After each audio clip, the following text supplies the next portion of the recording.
Doctor care homeopathy అన్ని బ్రాంచ్ల్లో free consultation మరియు 25% అన్ని మందులపైన గొప్ప డిస్కౌంట్. నమస్తే, వెల్కమ్ టు క్యూబ్ టీవీ. మనతో పాటు రామగుండం ఎమ్మెల్యే గారు ఉన్నారు. సో వారి మాటలు అడిగి తెలుసుకుందాం. ఇప్పుడే కాసేపటి కింద కార్యవర్గ సమావేశం అయింది. ఇప్పుడే సార్ బయటకు వచ్చాను. ఫస్ట్ ఆఫ్ ఆల్ కంగ్రాచులేషన్స్ అన్న. Thank you. సో వెళ్ళారు లోపల ఏ విధంగా నడిచింది అన్న సమావేశం? బాగా నడుస్తుంది. మామూలుగా అందరికీ ధన్యవాదాలు చెప్పే కార్యక్రమం. అదే మాదిరిగా వెల్కమ్ ప్రధాన కార్యదర్శి అయినటువంటి మా దీపాదాస్ మున్షి గారికి స్వాగతం పలకడం. తర్వాత కొత్తగా మొదటిసారి ఒక సమావేశం, ప్రజాపాలన ఏ రకంగా నడుస్తుందని చర్చ.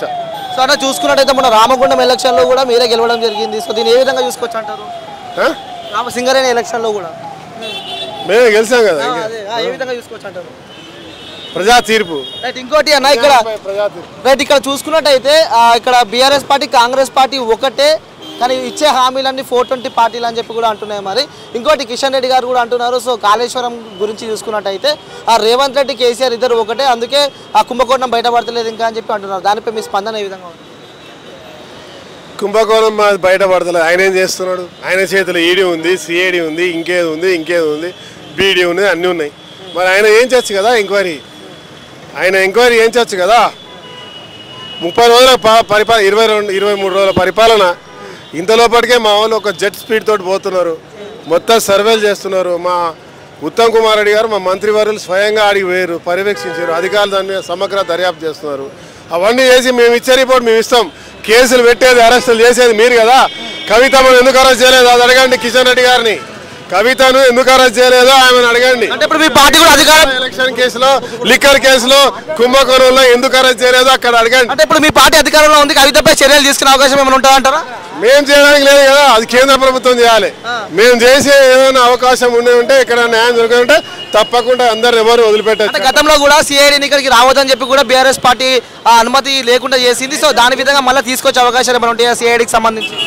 సిఐడి గతంలో కూడా చూసుకున్నట్టయితే సిఐడి వాళ్ళని కూడా ఇక్కడికి రావద్దు అని చెప్పి కూడా రాష్ట్ర ప్రభుత్వం చెప్పడం జరిగింది. దీన్ని కాంగ్రెస్ పార్టీ ఏ విధంగా చూసుకుంటున్నారు? మేము చట్టాన్ని ఎప్పుడు కూడా ఆపం. చట్టం చేసే పని చట్టం చేసుకుంటూ పోతుంది. మేము కానీ మా ప్రభుత్వం కానీ చెయ్యదు.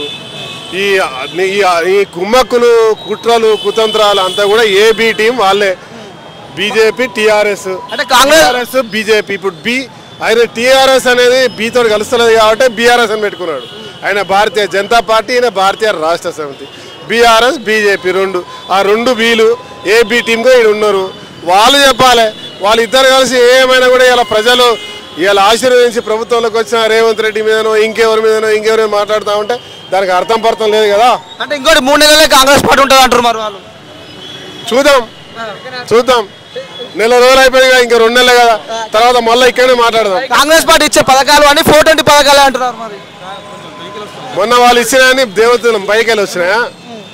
మేము ఇచ్చిన 420, 840, 940 రేపు పొద్దున ప్రజలు చూపిస్తారు. చివరిగా మీరు రామగుండం ప్రజలకి మీకు ఓటేసి గెలిపిస్తే వాళ్ళకి చెప్పాలంటే ఏం చెప్తారన్న? మేము చెప్తా ఉన్నాం, ఈరోజు రాష్ట్రాన్ని ఎట్లయితే గుల్ల చేసిరో గోదావరికని కూడా అంతే గుల్ల చేసిరు. రామగుండం కాన్స్టిట్యున్సీని జున్నా చేసిండు, సమస్యల గుండంగా మార్చిండు, బొందల గడ్డగా మార్చిండు. అయినా కూడా ఆ ప్రాంతానికి పూర్వవైభవం తీసుకురావడానికి ఇవాళ ప్రభుత్వంతో మాట్లాడుతూ ఉన్నాం. తప్పకుండా అన్ని రకాల విభాగాలను యూజ్ చేసుకుంటాం. మా నాయకుడు శ్రీధర్ బాబు గారు ఉన్నారు, వారికి పూర్తి అవగాహన ఉన్నది. ఆయన ఇండస్ట్రియల్ మినిస్టర్గా ఉన్నారు, ఐటీ మినిస్టర్గా ఉన్నారు. ఇవాళ ప్రభుత్వంలో కీలక బాధ్యత వహిస్తున్నారు. వారి సహకారంతో డెఫినెట్గా మా ప్రాంతానికి మళ్ళీ ఆ వైభవం తీసుకురావడానికి పునాదులు వేస్తాం. ఓకే అన్న, థ్యాంక్ యూ సో మచ్.